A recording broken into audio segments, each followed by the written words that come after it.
T minus 3, 2, 1, ignition. What you know about this life? Yeah. Just relax, baby, get high. Yeah, you're on your way to the best night ever. No top, no top, no top. I'll make this.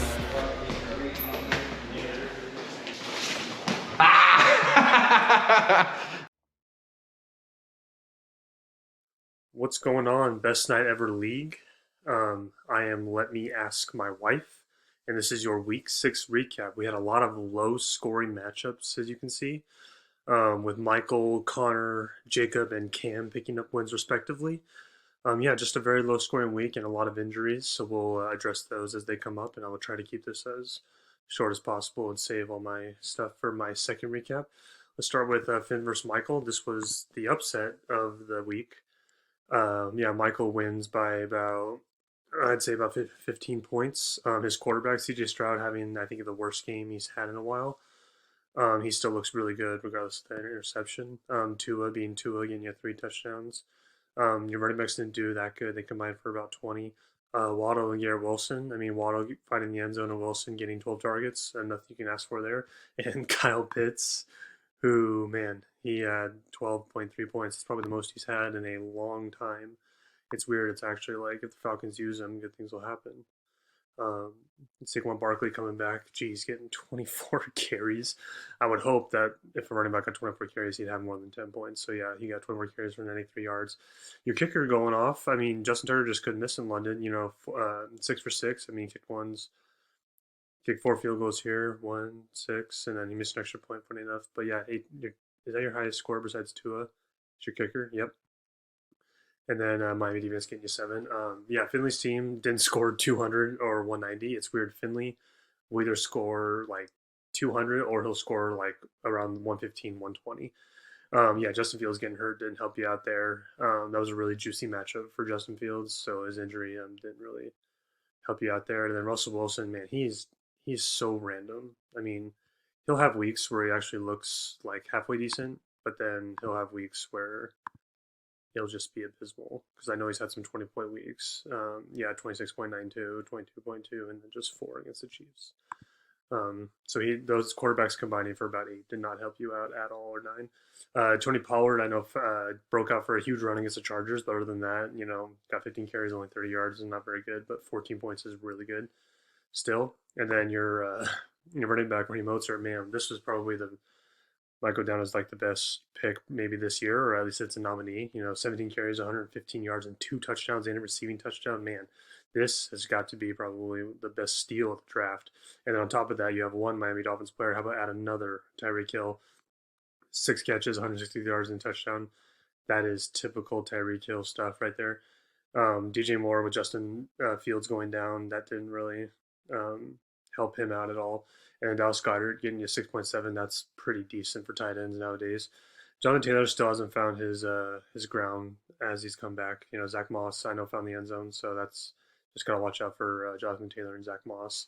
And then you're kicking your defense, getting you 6. So Michael comes out with the win. That is a huge win. He moves from 1-4 to 2-4, and Finley goes to 3-3.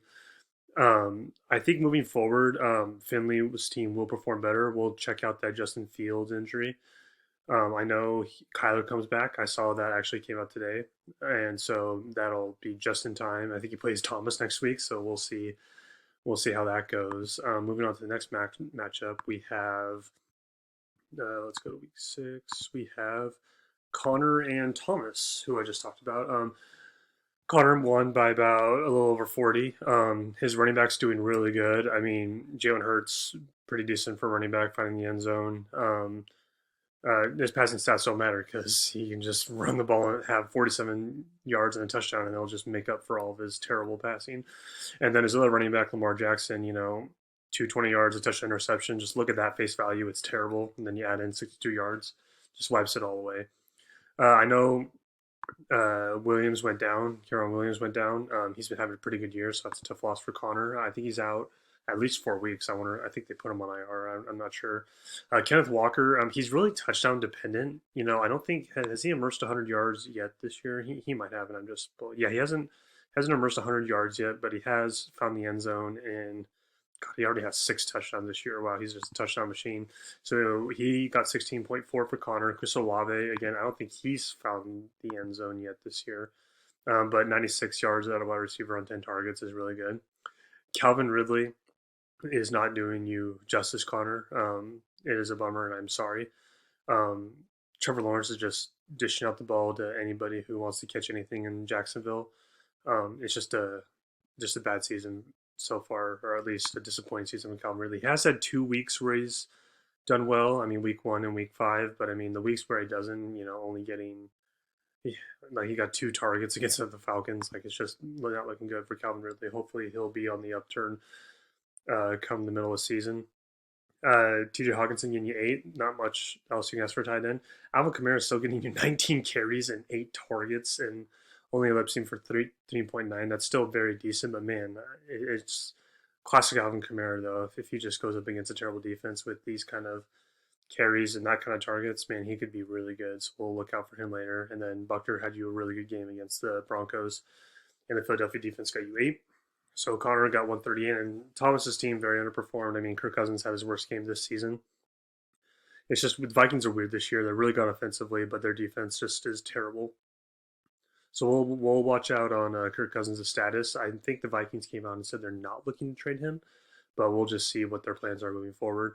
Justin Herbert having one of his worst games, only 220 yards, 2 touchdowns, and an interception, only 17.5 points when Herbert was averaging, I think, like close to like 25 a game. Let's see, 20, 25, 34, 22, yeah, so around that.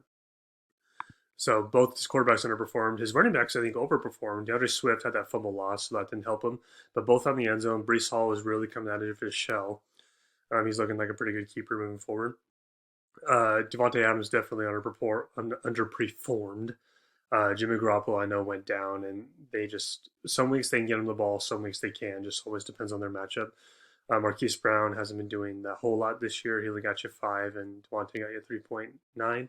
Mandrews, not much else you can ask for a tight end, 8.9. That's pretty standard.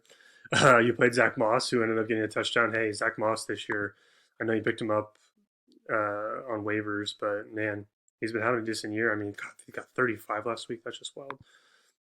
Your kicker and your defense got you 6. So Thomas moves to 1-5, which is last currently in our league, and Connor moves to 3-3. Man, just so many teams 3-3. I think still anything can happen. It's still very early. It's just very exciting, these early weeks of fantasy. Let's go to matchup number 3, which was Bobby and Jacob. Jacob gets this win by 13. I'd say it was an upset considering, Josh Allen only getting you 12 points. That's just not Josh Allen. The Bills are also one of those weird teams where one week they'll score so many points on the defense, and the next week they play down to their competition. Dak Prescott having his best game of the year with 24.8. Your running backs combining for 13. Damian Pierce and Jacobs, not really what you want to see out of your running backs. But your wide receivers, although they don't have 35 and 35 again, they still got you 19.6 and 18. So that really helped you out there. And Travis Kelce finally had a Travis Kelce game, getting you 20 there. And then James Cook only getting 7.1 points. Not much else you can ask for James Cook against the Bills when they're not scoring. And then your defense and kicker got you 14. Jacob, man, 5-1. He's looking really, really good this year. He's an early favorite, I would say. His points force isn't helping him out, but man, if he keeps winning matchups, I could easily see him winning this thing again and getting this 3rd. Still not my favorite to win though, but he's probably 2 or 3, absolutely. Your quarterbacks, 19 and 25, that's what you want on your quarterbacks. Patty Mahomes just didn't play as well. 19 is pretty small for Patty Mahomes. Jared Goff is probably my biggest fumble this year. I had just to get him in the 4th round, and I chose to pick Geno Smith over him, so that was a whiff. Jared Goff having a phenomenal season, getting you 25 there. Travis Etienne quietly, not really quietly, he's just having a great year for running back. He's currently, RB3? And man, he is running for Jacksonville. He's got like weeks like 18. He had 37 last week. He's fighting the end zone. He has 5 touchdowns. Looking like a pretty good keeper. Madison not getting you much, 9.2 there. I want to say Brown having a day with 15 receptions, 124 yards and a touchdown. Amon's looking pretty good. I think we can now say Jacob absolutely won that trade. I too was shocked with the amount of outrage when that trade went through. Yeah, nobody knew that Garrett Wilson would lose Aaron Rodgers, but just the whole having Deshaun Watson, Garrett Wilson, and getting Almon and Jared Goff, I just think Jacob absolutely smashed that trade. DK Metcalf and Darren Waller not doing you much, 8.9 and 6.8. Mike Evans having a typical Mike Evans game, 10 targets for only 4 receptions. Yeah, that's Mike Evans, I know. And their defense getting you 12 and your kicker getting you 6. So again, Jacob moves to 5-1. Bobby falls to 3-3. Yeah, a lot of 3-3 teams. Again, this is anybody's game, but Jacob is looking pretty good going into fantasy week 7 and just weeks moving forward. I think he almost is a lock to get in unless something tragically happens to his team. And then the last matchup we'll get to is the abysmal matchup of myself and Cam. Cam got the win here. He ended up winning by about 20 points. His quarterbacks, Joe Burrow just hasn't been Joe Burrow this year, which didn't help him. I know he has 2 injuries. He dropped Daniel Jones, and then Anthony Richardson's out for the year, so we had to play Sam Howell. But hey, Sam Howell's having a pretty decent year. He's quarterback? Yeah, he's quarterback 12. He had that negative week here, but he's had weeks like 21 right there, 27 there, 19 there, and 18 here. He's doing pretty good. Bijan not having a Bijan game, and David Montgomery getting injured. Again, it wasn't looking great for you early, and I was actually happy, but it turns out it wasn't looking great for me either. But yeah, not what you want out of your starting running backs. Your wide receivers are just as good as Bobby's, I think. He might even be better than Bobby's. Ja'Marr Chase, not having the best Ja'Marr Chase game, but still getting you 13 targets. He got 80 yards, just didn't find the end zone. Cooper Kupp coming out and having another great Cooper Kupp game, 27.3. Matthew Stafford and him are just clicking on all cylinders. Your tight end just did nothing. That is just a terrible stat line for a tight end. And then Keenan Allen still being a pretty reliable wide receiver with 11 targets and 85 yards and a touchdown. And then your kicker and your defense combined for 15, which ended up getting you the win. My team just did not play well whatsoever. I mean, Trevor Lawrence was playing good against the Colts, but they had 2 rushing touchdowns early, so that took away points off Trevor Sylvia. Travis Etienne got those rushing touchdowns. And then he just threw a terrible pick, which also lost him a couple points there, and then he gets hurt at the end of the game. So typical Trevor Lawrence. Matthew Stafford, that's actually a typical Matthew Stafford game. They were up big, and they were trying to run the ball as much as they can. But yeah, 13 out of your 2 quarterbacks each isn't what you want. I had CMC go down in the third quarter after he had a pretty good first quarter. That was a bummer. He got me 12.7. Then Austin Eckler's first game back got me 8. Not what you want out of your running backs, especially ones with these caliber. They combined for 8. They combined for about 20, 21. CeeDee Lamb, look what happens when the Cowboys throw him the football. Good things happen, and they beat the Chargers. He had 117 yards, only had 7 targets. God, he needs to get like Cooper Kupp, Alon St. Brown types of targets, Ja'Marr Chase targets. Christian Kirk finding the end zone. George Kittle was just blocking for the Browns, so he got no points there. Nico Collins having a solid 80-yard game, and then my kicker gave me 0, missing 2 50-yarders, and then my defense gave me nothing. Yeah, not ideal. Cam moves to 4-2, which is second place in the league, and I moved to 3-3. And with my points forced, I believe that puts me at 6. But just record-wise, 4 teams tied at 3-3. Looking interesting, fellas. Looking interesting. All right, let's move out of this. Okay, I'm back. Video cut out. And I thought I'd, wear my gay jersey during this. Let's put it. So we went through the week 6 matchups. Let's look into some week 7 projections and look at their matchups. I played Bobby, it looks like. It should be interesting. I am hit by the bye with Cowboys. And it looks like Nico Collins, but I guess so is Bobby a little bit. Yeah, his kicker's on bye and Dak's on bye. And Dameon Pierce and DeAndre. Yeah, he's also hit heavily on the bye.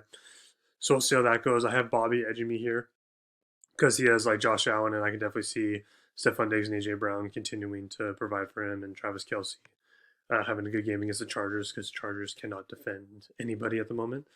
And also it really depends on CMC. He's not on here. He's in my IR.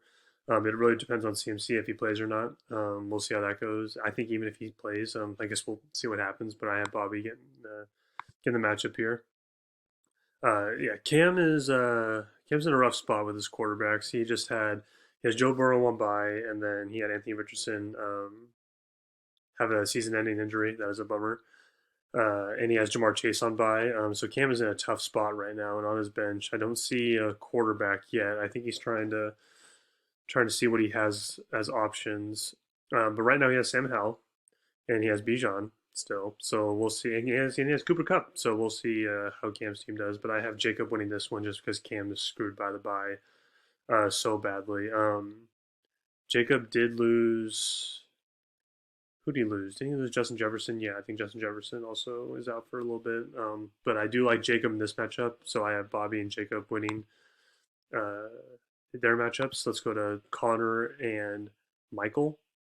Oh, and just go back to this game. This will determine who is probably top of the board going like almost to the midway of the season. Even though Jacob's record does say 5-1, I still think when Cam's team is healthy, he could be the best team this season, and he is my early fantasy champion. My prediction is going to be Cam. Anyway, yeah, let's go to the next matchup. Connor and Michael. Yeah, Connor's running backs have good matchups, so I think I'm going to give Connor the edge just because, Jalen Hurts having 22.5, so that's probably a couple rushing touchdowns. Same with Lamar Jackson.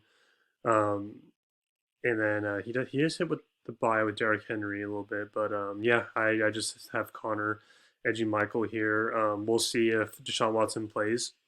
It's looking like it is, but then a report came out today that there's no timetable, so we'll see on Deshaun Watson. Tua is him, but I don't think he'll be able to carry it past Connor's team. Connor's running backs are just really good. I mean, they're just insane. Yeah, you have some good matchups.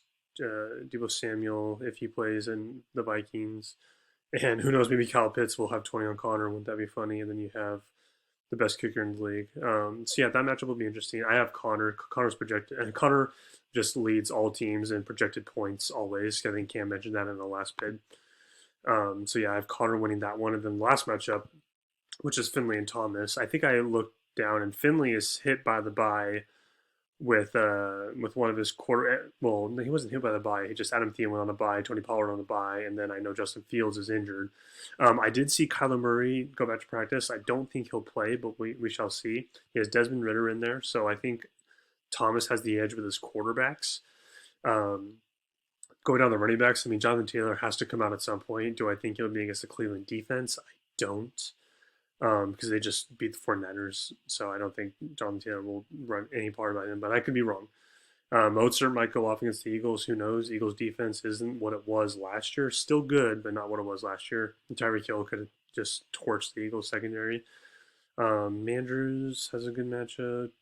Amari Cooper has potentially a good matchup. Yeah, there's some good matchups in here, but I think I still have Finley edging Thomas. So my predictions are, let's go back. I have Bobby, Jacob, Connor, and Finley. Pretty much everybody on the right side is going to win this week. So that's my projection. And yeah, I have nothing else further. However, actually, I do have something else further. I wanted to look at just the leaders this year. I'm not going to save too much in depth for this recap, but I did want to deep dive into just the top fantasy players this year in terms of just fantasy points, total fantasy points. If I can get this thing going. Okay, let's go. Yeah, so I just want to look at my top 10 at every position and then look at to see where they were drafted, just as a whatever, because I like to go through this just to see. So the top 5 for quarterbacks, you have Josh Allen, he was kept, Jalen Hurts was kept, Tua was kept, Herbert was kept, Jared Goff right now is the top quarterback that ended up being drafted this year. Both myself and Cam passed on Goff, and sure enough, and again, it's only through week 6. Stuff can change definitely throughout the season, but I just find it interesting that after that you have Patrick Mahomes kept, Kirk Cousins kept, Lamar Jackson kept, and then Brock Purdy is what was that 9? Let's see, 1, 2, 3, 4, 5, 6, 7, 8. Wait, is that? Yeah, Brock Purdy's number 9 and CJ Stroud is 10. So out of all the top 10 quarterbacks, 7 were kept. And if I pull up the draft right here, I believe Jared Goff was taken in the 5th round, I think. And then later rounds was Brock Purdy and C.J. Stroud. If I just pull it, this hurries up. It's taking a sweet time, that's for damn sure. I'll let you know when it pulls up. Okay, here we go. Let's see. Russell Wilson, Bryce Young, Brock Purdy was taken in the what's that? 5th, 6th, 7th, 8th, 9th round, and then C.J. Stroud was taken in the 11th round. So it's just fun facts for you. And then after that, Russell Wilson was picked in the 5th round, and just a lot of the keeper quarterbacks. Yeah, and then you see my miserable quarterbacks in like 12 and 13, but it's just funny how you look at all these. Geno was taking over all three of those guys. Same with Anthony Richardson and Daniel Jones. I think Anthony Richardson would be higher up there if he plays and didn't get injured. But yeah, just three quarterbacks were taken above the top 5 quarterback in Jared Goff. So that was a good get by Michael, who traded away to Jacobs. So I think Jacobs looking really good. If we move on to running back, CMC was kept, and then running back position this year is just gnarly. Yes, there have been a lot of injuries that also affected this, but just first 6 weeks into the season, look at some of these names. Raheem Mostert, I think this will go down as one of the best steals of the draft. If I can find where Finn drafted him. Let's see. Where did you get him, Finley? Where did you get him? I'm not finding them at the moment. Maybe he'll pop up later. Who knows? Maybe you picked him up. Gosh, I'm just not finding him. Where is he? Was he even drafted? He was just a waiver pickup? Yeah. Okay, well, for now he's a waiver pickup until I find him. But yeah, Raheem Mostert, insane pickup this year. He's, right behind McCaffrey at running back 1. It's just gnarly. And then Kay Williams was also an undrafted guy, I want to say. I don't see him anywhere because I think we picked Cam Akers. But yeah, another free agent grab is RB3. And moving down the list, Travis Etienne, I remember Jacob was trying to dump him off last year for like a 5th rounder. And I don't think Travis Etienne last year had the greatest stats to his name. He was a good running back, maybe like a 10 or 11 running back. But this year, man, point-wise, he is going off at RB4. And then Devon Achane got injured, but hey, he's on the Dolphins. And sure enough, another free agent grab. He's top 6. Then you move up. Jonathan Taylor was on the PUP list. So who steps up? Zach Moss, who then was also a free agent pickup. He's 6. Then you move on down DeAndre Swift, who Cam was trying to get rid of for an 8th rounder or a 7th rounder or something. He ends up getting a second about it, and then Michael ends up trading him to Thomas. And sure enough, DeAndre Swift making his way to a top 10 running back, so that's gnarly. David Montgomery, I know, was drafted. Let's see. David Montgomery, where were you drafted? If only I had this on my computer, it'd make it much easier. Oh, come on, I know he was drafted. I thought I just saw him. Yeah, he was drafted by Cam in the, let's see, that's 5th, 6th, 7th, 8th round. So there you go, another top 10 back drafted into the 8th round. Bijan, he was drafted in that 1-1. He's splitting carries right now. If he wasn't, he'd be higher up, but I digress. He was 1-1, so that's an outlier, and then Kenneth Walker was kept. So just in the running back position this year has just been insane. Full of free agents and late round picks being in the top 10. There's still a full season, and it can change, but it's just interesting for the first 6 weeks. And then wide receivers, this one was more consistent than last year, like Tyreek Hill keeper, Stephon Diggs keeper, AJ Brown keeper, Jamar Chase keeper, Justin Jefferson keeper. But some of the other names, I mean, DJ Moore was DJ Moore was a 5th round pick. And so sure enough, I know he had that one big week that could be an outlier, but still, hey, being wide receiver 3 with points is absolutely insane. And then, did he have any other games? No, just that 150 week. He had 26 before that too, but anyway. And then Adam Thielen, man, I don't even know where Adam Thielen got drafted, if I can find him really quick. I don't want to spend too much time, just a quick glance.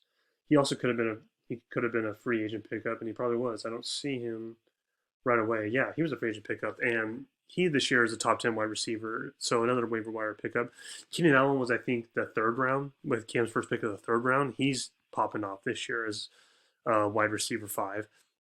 Then Puka Nacua, again, not even drafted, waiver wire pickup.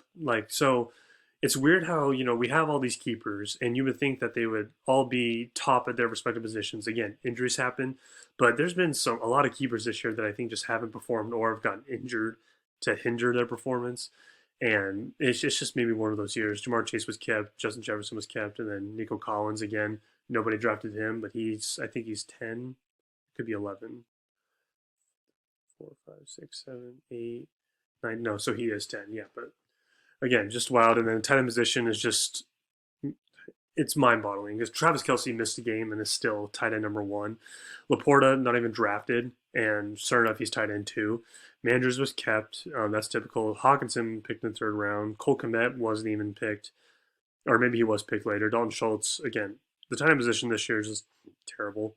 So yeah, I just want to do a deep dive, or not really a deep dive, just sort of a mini dive on some of the top 10 players so far going into week 6 and where they were. Yeah, just a lot of waiver wire grabs and a lot of later round picks. So unfortunately, I didn't hit on any of my picks, but we'll move on. Anyway, yeah, that's your week 6 recap. Looking forward to week 7. A lot of interesting matchups, and let's get it going. Peace.